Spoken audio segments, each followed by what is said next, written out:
Hey guys, welcome back to the channel. तो कैसे हो सारे? आई होप तुम सब बढ़िया होगे, बढ़िया ही रहना। तो आज है, टाइटल थंबनेल देख के तुम समझ गए होगे, अपनी बाइक के ऊपर पूरा वीडियो है आज। काफ़ी लोग पूछ रहे थे ब्लैक करने के बाद कितना आपका इसमें खर्चा आया पूरा। तो मैं तुम्हें बता देता हूँ, सारी चीज़ें बता देता हूँ जो जो इसमें लगी है, फिर तुम उस हिसाब से देख लेना कि कितना कितना आया है।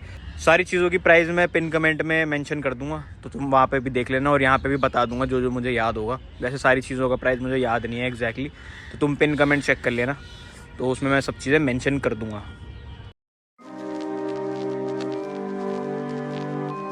घड़ी अपनी बाइक एरी और मैं फ्रंट से स्टार्ट करूँगा, फिर पूरा एंड तक जाएंगे क्या क्या इसमें लगा रखा है मैंने और कितना कितना इसमें प्राइस आया है टोटल। और पार्ट्स की अगर मुझे लिंक मिलेगी तो वो भी मैं डिस्क्रिप्शन में डाल दूँगा, तो तुम वहाँ पे एक बार ही चेक कर लेना। तो फ्रंट से स्टार्ट करते हैं। फ्रंट में इसमें है भाई वाइज़र, और ये यूनिवर्सल वाइज़र है, ये किसी बाइक का नहीं है। कई लोगों को लगता है ये R15 V2 का वाइज़र है, बट ये ऐसा नहीं है, ये यूनिवर्सल वाइज़र है। ये मतलब आफ्टर मार्केट पार्ट है, ये तुम्हें मिल जाएगा, ऑनलाइन में मिल जाएगा और ऐसे लोकल शॉप में भी मिल जाएगा। और इसका मैं प्राइस की बात करूँ तो ये तुम्हें 250 से 350 के अराउंड मिल जाएगा, ज़्यादा महंगा नहीं आता है। और उसके बाद अपनी जो लाइट है ये मैंने पूरी स्मोक कर रखी है, ये स्मोक ब्लैक रैप हो रखा है इसके ऊपर। और ये है, ये 100 रुपये में हुआ था मेरा, 100 रुपीज़ इसके लगे थे। और उसके बाद अगर नीचे आए तो नीचे अपने हैं व्हील कवर्स।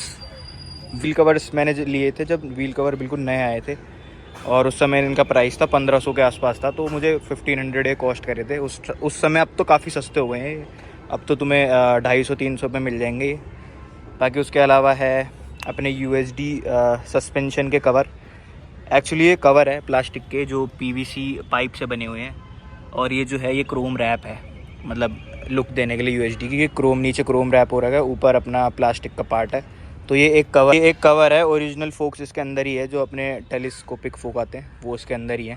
तो ये ऊपर से कवर लगा हुआ है, दोनों साइड से दिखा देता हूँ। इस साइड से भी कुछ ऐसा है ये। तो ये हमने कवर लगा रखे है, और इसको बनाने की जो कॉस्ट आई थी मेरी वो आई थी 1500 रुपये में ये बने थे, क्योंकि कटिंग वटिंग भी इसमें बहुत हुई है, बहुत सारा मतलब इसमें नुकसान भी हुआ है। पहले जब हमने बनाए थे वो टूट गए थे, गड्ढों में जाते हैं, क्योंकि टेस्ट कर रहे थे हम कि कितना गैप रखना है कितना नहीं रखना, तो इसमें काफ़ी टाइम लगा था हमारा बनाने में।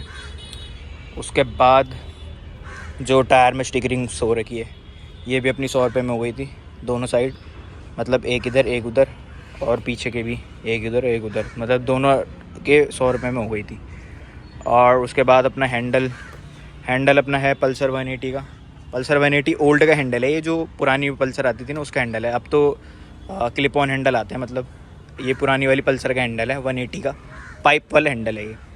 और उसके बाद हमने लगा रखे यहाँ पे ये ऑयल, क्या कहते हैं इसको, ऑयल कैन, मास्टर सिलेंडर जो ब्रेम्बो वाले आते हैं वो लगा रखे हमने यहाँ पे दो, एक घेरा। और इसके अंदर डिस्क ऑयल ही भरा हुआ है मैंने, इसमें कुछ वो नहीं है, मतलब स्टिंग वगैरह भर देते हैं लोग, तो इसमें स्टिंग वगैरह कुछ नहीं है, इसमें प्रॉपर ऑयल ही है जो डलता है ब्रेक्स में। और इसका काम वैसे कुछ नहीं है, बस ये लुक्स के लिए लगा रखे। तो ये दोनों है। और जिन जिन चीज़ों की प्राइस मैं अभी नहीं बता रहा हूँ, मैं तुम्हें लास्ट में डिस्क्रिप्शन में पिन कमेंट में तुम देख लेना, मैं सारे प्राइस मेंशन कर दूंगा वहाँ पे, क्योंकि अभी मुझे भी याद नहीं है कि क्या क्या मैंने कितने कितने का लिया था। और सारे पिन कमेंट में तुम्हें सारे पार्ट्स के प्राइस मिल जाएंगे, और डिस्क्रिप्शन में लिंक भी मिल जाएगा, तो तुम वहाँ से ले सकते हो। बाकी ये जो अपने नीचे है, बॉडी की बात करते हैं, बॉडी किट भी कहते हैं लोग इसको, कि आपने कौन सी किट लगा रखी है। तो ये किट नहीं है, ये मैं बता दूँ, ये है FZ का साइड पैनल, ये FZ के साइड पैनल है। और नीचे जो है वो पल्सर 220 की अंडर वैली है। तो ये FZ का जो साइड पैनल है ये 550 के आसपास मुझे पड़ा था। और जो अपनी अंडर वैली है, इसका प्राइस तो मुझे याद है, मैं खुद ही लेके आया था बजाज से। तो ये मुझे पड़ा था 1270 का, 1270 का पड़ा था मुझे ये पार्ट। और ये कुछ ऐसा लगता है दिखने में। तो ये दोनों पार्ट हो गए अपने। और इसके बाद अपनी फ्रेम की बात करें, फ्रेम अपना ये भी कस्टम मेड है, ये भी खुद से बनाया है मैंने। और ये भी पाइप से बना है, ये PVC पाइप से बना है, जो पतले वाले पाइप आते हैं प्लास्टिक वाले, उससे बना है ये। पहले मैं सोच रहा था इसे मेटल में बनाते हैं, बट मेटल में क्या होता है कि बाइक का वेट भी काफ़ी बढ़ जाता और इंजन पे भी लोड आता। तो हमने फिर लास्ट में फाइनल किया कि इसे प्लास्टिक से बनाएंगे। तो ये प्लास्टिक से बना हुआ है पूरा, और इसके ऊपर पेंट हो रखा है सिल्वर। और इसको बनाने में भी हमारा खर्चा 1200-1100 के आसपास आया था। और यहाँ से हमने इसके लिए स्पेस भी छोड़ा हुआ है स्पार्क प्लग के लिए, ताकि स्पार्क प्लग के कोई दिक्कत ना हो और इंजन भी अपना ठंडा रहे, कोई दिक्कत ना हो। और यहाँ पे बीच में जालियों, यहाँ पे जाली का यूज़ किया हमने, जो जाली आती है ना पतली वाली, वो लगा रखी है ताकि प्रॉपर एक लुक आए, ऐसा ख़राब सा नहीं लगे। और अपने पीछे आते, रैप का प्राइस मैं लास्ट में बताऊँगा। और पीछे आते हो तो अपना पीछे है अपना एग्जॉस्ट। सबसे महंगा चीज़ यही है अपनी बाइक में क्योंकि ये KTM ड्यूक 390 का एग्जॉस्ट है। और इसको जब मैंने परचेज़ किया था ये मुझे पड़ा था 3,500 या फिर 4,000 के आसपास का ये मतलब तुम्हें पड़ेगा ये।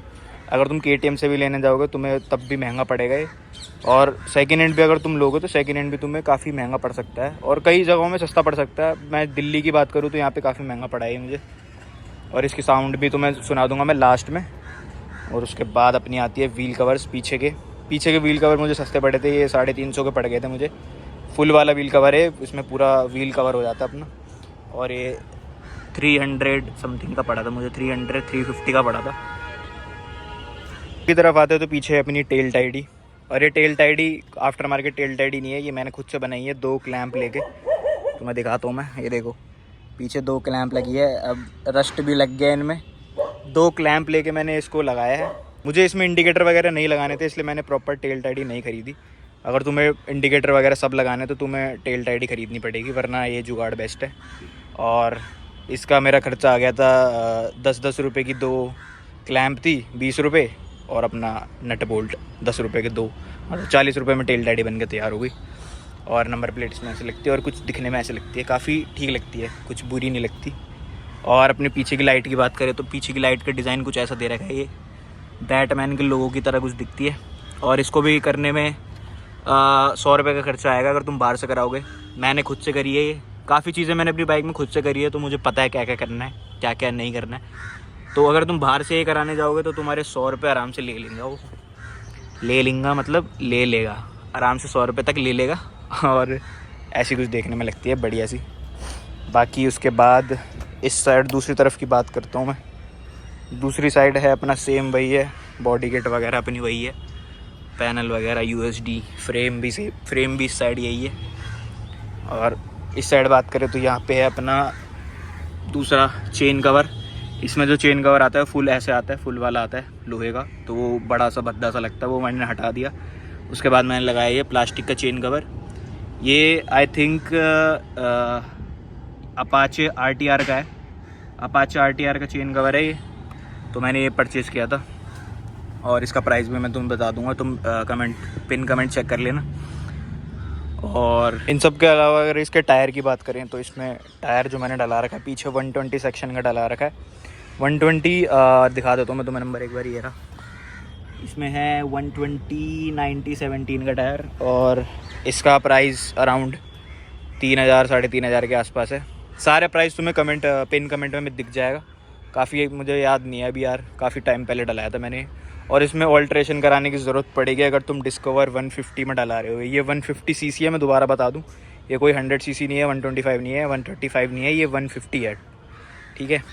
इसमें मैंने थोड़ा ऑल्ट्रेशन कराया था स्विंग आर्म में, साइड से इसकी लाइंस कट करवाई थी और उसको थोड़ा फ्लैट में वेल्ड करवाया था, तो इस वजह से ये डल पाया था, वरना काफ़ी मुश्किल हो जाती है टायर डलने में। तो ये मैंने करवा रखा है, इसमें 120 सेक्शन का है। अब मैं इसमें अपग्रेड भी करा सकता हूँ क्योंकि मैंने ऑल्ट्रेशन करा रखी है स्विंग आर्म में। मैं इसमें 130 का भी डला सकता हूँ, बट इसमें सीएट का है, सीएट का 120 का टायर डाल रखा है मैंने। और तुम देख सकते हो कैसा लगता है, साइड से काफ़ी हैवी लगता है ये, बट पीछे से इतना हैवी नहीं है। हैवी होगा भी तो बट इसमें लगेगा नहीं क्योंकि अलॉय व्हील पतले आते हैं डिस्कवर के। इसके अलॉय व्हील अगर मैं चेंज कराऊँ तो ये काफ़ी फैट लगेगा, बट फिर भी ओवरऑल काफ़ी ठीक लगता है, कुछ बुरा नहीं लगता देखने में। और फ्रंट के टायर की बात करूँ तो फ्रंट है हमारा 100 सेक्शन का MRF का, और इसका भी नंबर मैं तुम्हें दिखाता हूँ। पीछे 180-17 का टायर है और ये है 100 सेक्शन का। इसका प्राइस भी तुम्हें दिख जाएगा अगेन कमेंट में। तो ये 100 सेक्शन का आके डला रखा है और ये भी काफ़ी ठीक लगता है देखने में, और ग्रिप भी काफ़ी मिलती है इसमें। साइड वेज मतलब लीन वगैरह करो बाइक को तो ठीक लगती है, वैसे ज़्यादा लीन तो मैं करता नहीं इसमें। और इसके बल्ब की बात करें तो अंदर मैंने इसमें LED डला रखा है, HJG का बल्ब है वो, और वो भी LED है पूरा। और ये मुझे पड़ा था 550 रुपये का बल्ब पड़ा था। अभी दिन में इतना दिखेगा नहीं, हल्का सा जला के दिखाता हूँ मैं तुम्हें। थोड़ा कुछ ऐसा लगता है दिखने में, अभी इतना दिखेगा नहीं, बट काफ़ी ठीक है, इसकी थ्रो ठीक है ओवरऑल। वैसे मैं रात में ज़्यादा चलाता नहीं, तो मेरे लिए तो एक ही बराबर है। अलावा इसके रैप की बात करें तो इसमें पूरा ग्लॉस ब्लैक रैप करा रखा है मैंने। सारी चीज़ें रैप नहीं है, जो जो चीज़ें रैप है वो मैं बताता हूँ तुम्हें। टैंक पूरा रैप है, ठीक है, पीछे की बॉडी पूरी रैप है, और मड गार्ड पूरा रैप है। बस इसके अलावा कुछ रैप नहीं है इसमें। ये पूरा ऊपर से कार्बन फाइबर है, कार्बन फाइबर रैप है। इसके नीचे ग्लॉस ब्लैक है और बाकी पूरी बॉडी ग्लॉस ब्लैक है। और ये सारे पार्ट पेंटेड ही है। ये पेंटेड है अपना, वो भी अंडर बेली भी पेंटेड है, ये मास्क अपना ये ओरिजिनल पेंटेड है, सब कुछ ओरिजिनल है। बस इन 3 पार्ट्स में रैप है, टैंक में, पीछे की बॉडी में और मडगार्ड में। इसके अलावा कहीं भी रैप नहीं है, बाकी सब पेंटेड है इसमें। तो इसका टोटल प्राइस मेरे को रैप का पड़ा था कितना, मतलब 4,000 के आसपास तुम्हारा रैप हो जाएगा पूरा कंप्लीट। और हाँ, मतलब इस बाइक में, डिस्कवर वगैरह में, पल्सर वगैरह में तुम्हारा 4,000 रुपये में पूरा रैप हो जाएगा। क्या पता इससे भी सस्ता लग सके, क्योंकि मेरी जहाँ से मैं कराया वहाँ पे मेरे को इतना ही पड़ा। बाकी अगर तुम किसी और शहर में रहते हो, क्या पता वहाँ पे थोड़ा और सस्ता पड़े, तो वो और बढ़िया बात हो जाएगी। तो मुझे इतने का पड़ा है ओवरऑल। और कार्बन फाइबर टच मैंने कहीं कहीं पे दे रखा है, जैसे मडगार्ड पे यहाँ पे है कार्बन फाइबर, थोड़ा यहाँ कॉर्नर पे है, और टैंक पे अपना पूरा ये कार्बन फाइबर है। और ये इसके कैप में भी कार्बन फाइबर है, ये भी कार्बन फाइबर रैप हो रखा है। और इन सब चीज़ों के अलावा इसके अंदर कोई परफॉर्मेंस मॉड नहीं है। काफ़ी लोग मुझसे पूछते हैं कि आपके इंजन में कुछ मॉड है या फिर एयर फिल्टर वगैरह आपने कुछ चेंज कराया है नहीं। तो सारी चीज़ें स्टॉक है इसकी, मतलब इंजन के अंदर कुछ चेंजेस नहीं है, सब इंजन के अंदर कोई चेंजेस नहीं है, इंजन वगैरह इसका सब स्टॉक है। और इसका एयर फिल्टर में भी कोई चेंजेस नहीं है, वो भी बिल्कुल स्टॉक है। बस इसके बाहर से काफ़ी चीज़ें चेंज करा रखी है। इंजन वगैरह इसका बिल्कुल स्टॉक है, 150 सीसी है नॉर्मल। और इसके अलावा अगर कुछ चीज़ मुझसे मिस हो गई है तो इसके अलावा अगर मुझसे कुछ मिस हो गया है तो तुम मुझसे कमेंट में पूछ सकते हो, तो मैं तुम्हें कमेंट में जवाब दे दूँगा सारी चीज़ों के। और इसके अलावा तो बाकी इस वीडियो में इतना ही था। आई होप तुम्हें पसंद आई हो। अगर मुझसे कुछ चीज़ मिस हो गई है तो तुम कमेंट में पूछ सकते हो, तो मैं तुम बता दूँगा। और यहाँ पर अपनी बाइक है। और इस वीडियो में इतना ही था, सारी चीज़ें मेरे को लगता है मैंने बता ही दी है। तो इतना हमारा टोटल इसमें खर्चा आया है। तुम्हारा इससे कम भी आ सकता है, क्योंकि काफ़ी एरिया में प्राइस मैटर करता है। जैसे दिल्ली में हूँ मैं, तो मैं यहाँ पे अलग प्राइस है चीज़ों का। तुम कहीं और से हो तो तुम्हारे वहाँ पे क्या पता और सस्ता हो या फिर और महंगा हो, तो मैटर कर सकता है अलग अलग स्टेट में। तो ज़्यादातर तो इतना ही खर्चा आएगा तुम्हारा इसमें, इससे ज़्यादा नहीं आने वाला। तो इस वीडियो को ये एंड करते हैं। आई होप तुम्हें पसंद आई हो। यहाँ तक देख लिया तो भाई लाइक करे बिना बिल्कुल मत जाना, लाइक कर देना सारे। और मिलता हूँ मैं तुमसे नेक्स्ट वीडियो में, तब तक के लिए बाय।